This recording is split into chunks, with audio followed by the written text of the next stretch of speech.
Well, this is Janet Walmsley-Heron saying good afternoon, and today's date is the 22nd of July, and my friends think that I should do something humorous every day for them. So I've got a plan.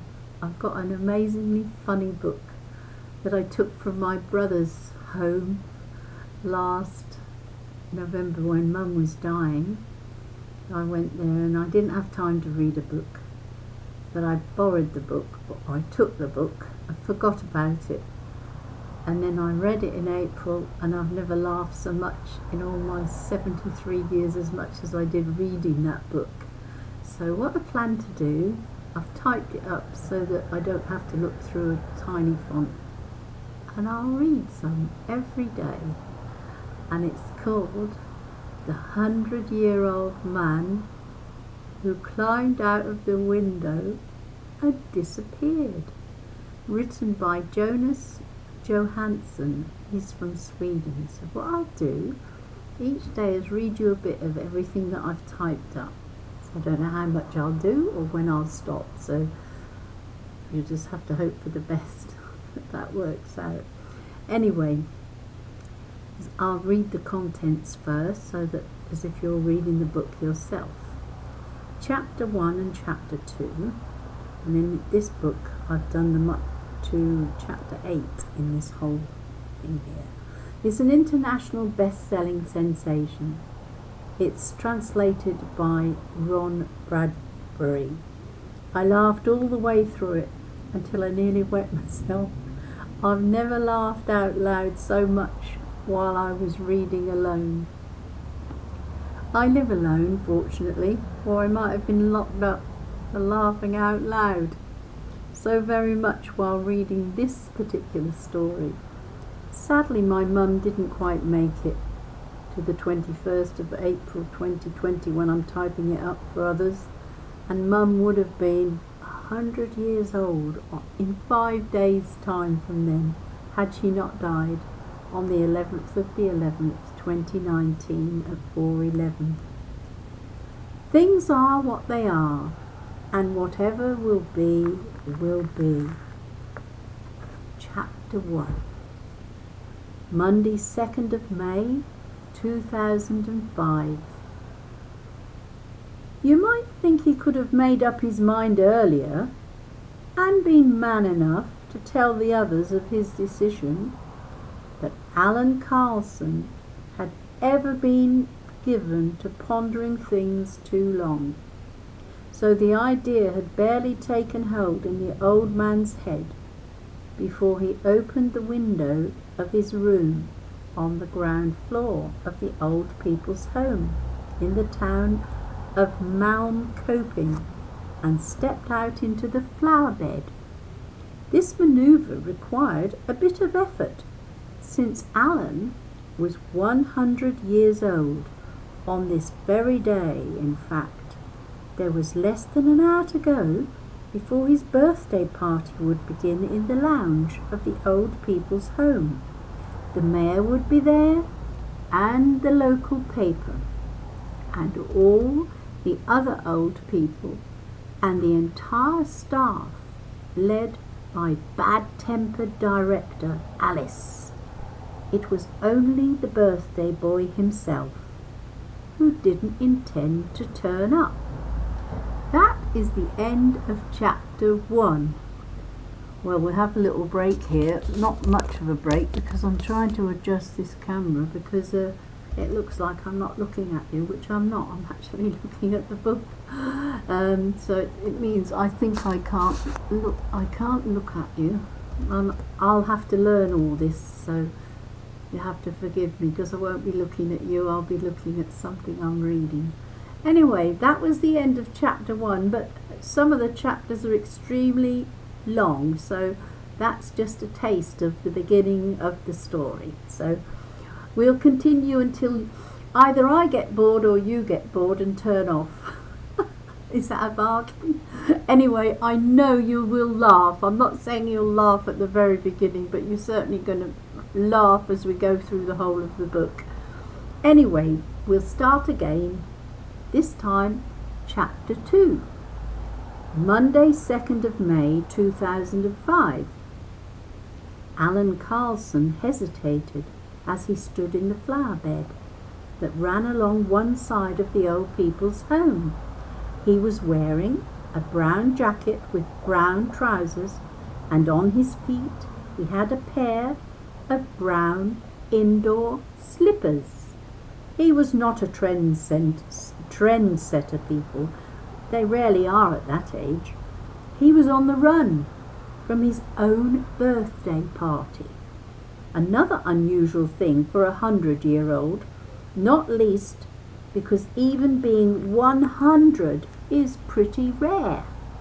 Alan thought about whether he should make the effort to crawl back in through the window to get his hat and shoes, but when he felt his wallet in his inside pocket, he decided that that would suffice.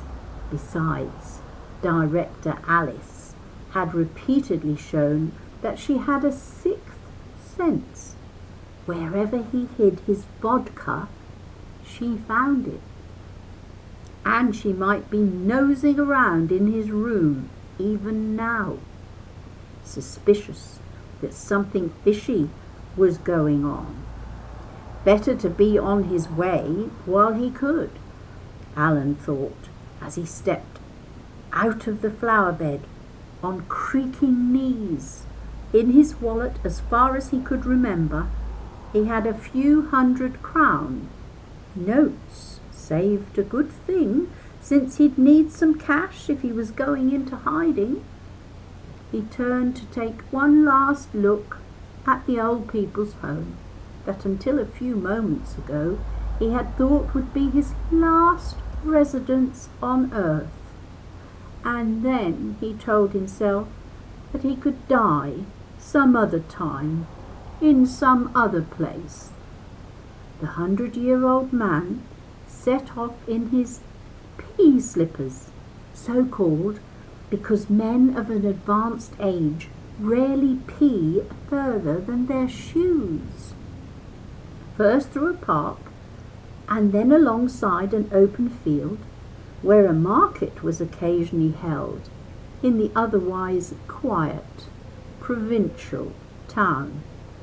After a few 100 metres, Alan went around the back of the district's medieval church and sat down on a bench next to some gravestone to rest his aching knees.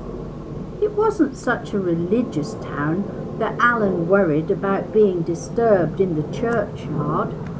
He noted an ironic coincidence. He was born in the same year as Henning Algotsson, who lay beneath the stone just across from his bench. But there was an important difference. Henning had given up the ghost 61 years ago.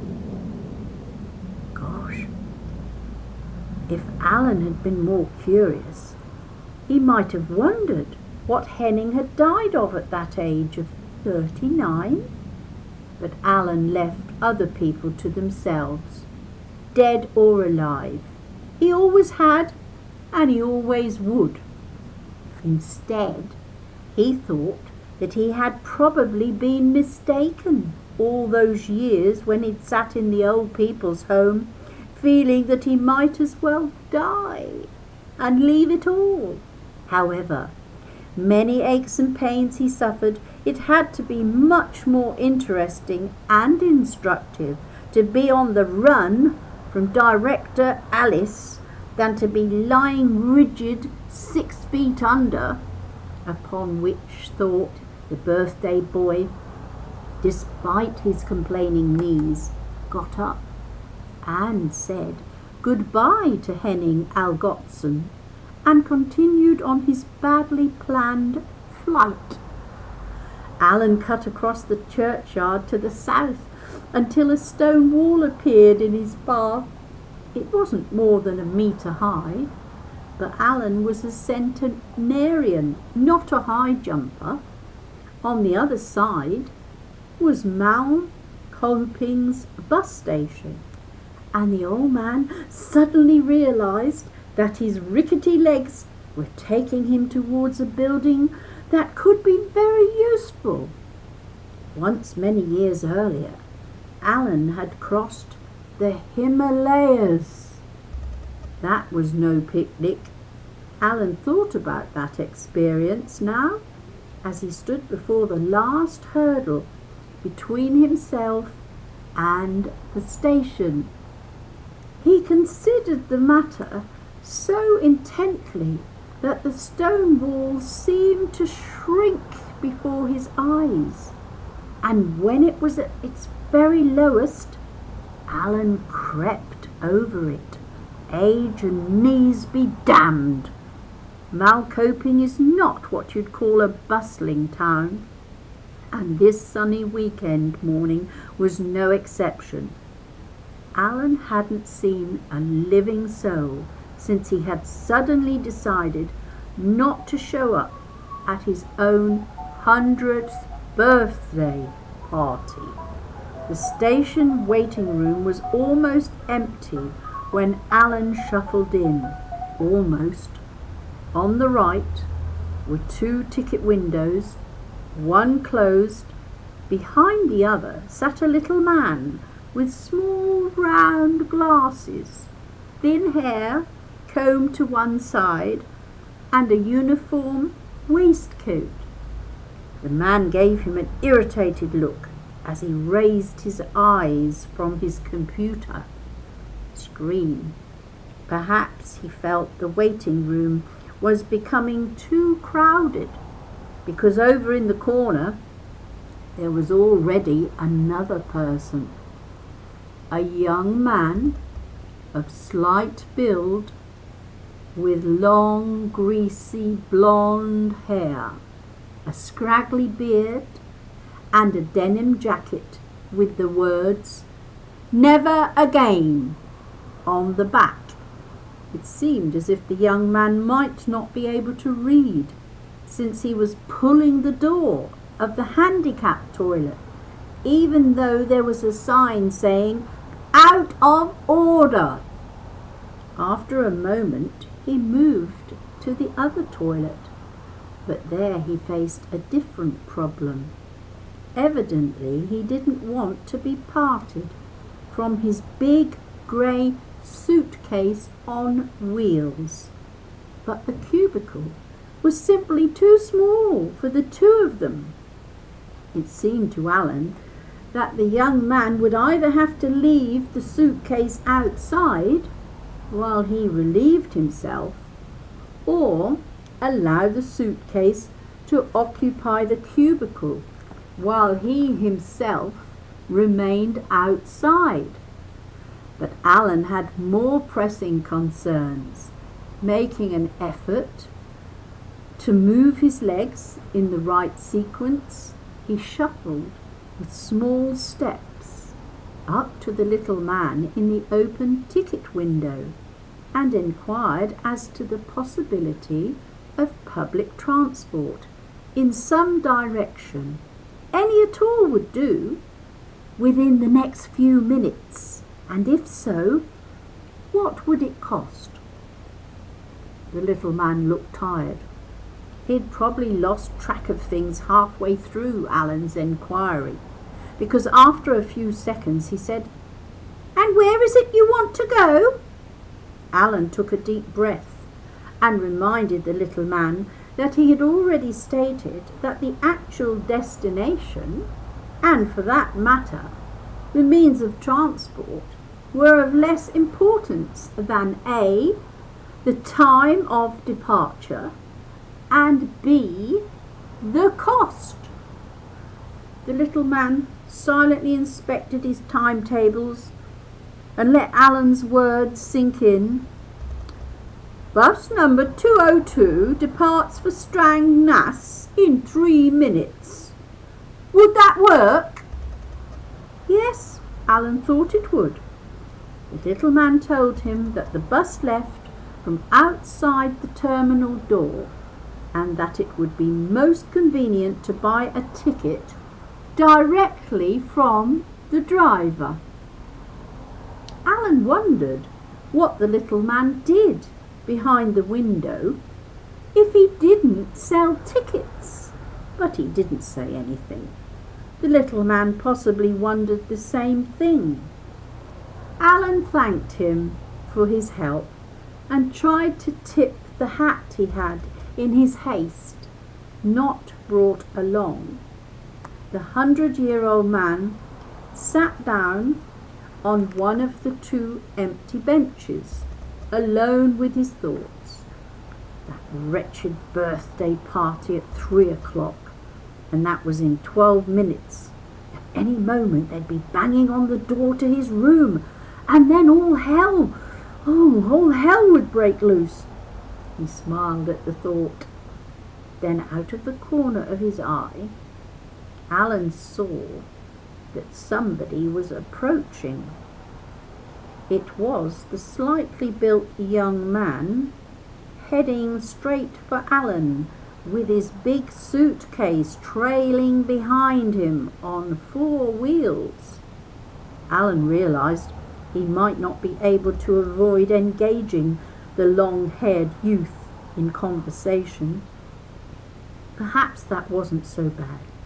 He might gain insight into what today's young people thought about this and that. A conversation did take place, but without the depth of social analysis Alan had anticipated. The young man came to a halt a few yards away, seemed to study the old man for a moment, and then said, "Hey!" Alan replied in a friendly tone, saying that he wished him a good afternoon, and then asked him if there was some way he could be of service. It turned out that there was. The young man wanted Alan to keep an eye on the suitcase while he relieved himself, or as he expressed it, "I need to take a dump." Alan replied that although he was old and decrepit, his eyesight was still in good repair, and it did not sound like too arduous a task to keep an eye on the young man's suitcase. He did recommend that the young man relieve himself with some urgency, without, of course, using the young man's own terminology, as Alan had a bus to catch. The young man did not hear the last bit. His urgent need drove him towards the toilet before Alan had finished speaking. The 100-year-old man had never let himself be irritated by people, even when there was good reason to be, and he was not annoyed by the uncouth manner of this youth. But he couldn't warm to him either, and that probably played some part in what happened next. Bus number 202 rolled up outside the entrance to the terminal just a few seconds after the young man had closed the toilet door behind him. Alan looked at the bus, and then at the suitcase, then again at the bus, and then again at the suitcase. "It has wheels," he said to himself, "and there's a strap to pull it by too." And then Alan surprised himself by making what you have to admit was a decision to say yes to life. The bus driver was conscientious and polite. He stepped down and helped the very old man with the big suitcase to get on the bus. Alan thanked him and pulled out his wallet from the inside pocket of his jacket. The bus driver wondered if the gentleman was possibly going all the way to Strangness, while Alan counted out 650 crowns in notes and a few coins, but Alan thought it best to be frugal, and so he held out a 50-crown note and asked, "How far will this get me?" The driver said jovially that he was used to people who knew where they wanted to go, but not what it would cost. But this was quite the opposite. Then he looked in his schedule and replied that for 48 crowns you could travel on the bus to Byringe station. Alan thought that sounded fine. The driver put the newly stolen suitcase in the baggage area behind his seat, while Alan sat down in the first row on the right-hand side. From there he could see through the window of the station's waiting room. The toilet door was still closed when the bus rolled off. Alan hoped, for the young man's sake, that he was having a pleasant time in there, bearing in mind the disappointment that awaited him. The bus to Strangnass was not exactly crowded that afternoon. In the back row there was a middle-aged woman. In the middle, a young mother who had struggled on board with her 2 children, one of them in a pram, and at the very front, an extremely old man. This passenger was wondering why he had stolen a big grey suitcase on 4 wheels. Was it because he could, and because the owner was a lout, or because the suitcase might contain a pair of shoes and even a hat? Alan really couldn't say why he did it. When life has gone into overtime, it's easy to take liberties, he thought, and he made himself comfortable in the seat. So far, Alan was satisfied with the way the day had developed. Then he closed his eyes for his afternoon nap. At the same time, the same moment, Director Alice knocked on the door to room 1 at the old people's home. She knocked again and again and again. "Stop fooling around, Alan. The mayor and everyone else have already arrived. Do you hear me? You haven't been at the bottle again, have you? Come out this minute. Alan, Alan, Alan." At about the same time, the door opened to what was for the time being the only functioning toilet in Malmcoping station. Out stepped a young man who was doubly relieved. He took a few steps towards the middle of the waiting room, tightening his belt with one hand and combing his hair with the fingers of the other hand. And then he stopped and stared at the 2 empty benches and looked left, right, upon which he exclaimed, "What the bloody damned hell!" Then the words failed him before he found his voice again. "You're a dead man, you old bastard, once I've found you." The end of chapter 2. And I've made some notes here. Said I laughed all the way through this book. Planned to record it because it's so funny. It only took me a day to read it, but it'll take longer to type it up and record it. 387 pages of humour. But if you do not know recent history for the past 100 years, some of it might not make you smile as much as it did me. Here is a taste. Love, Mum.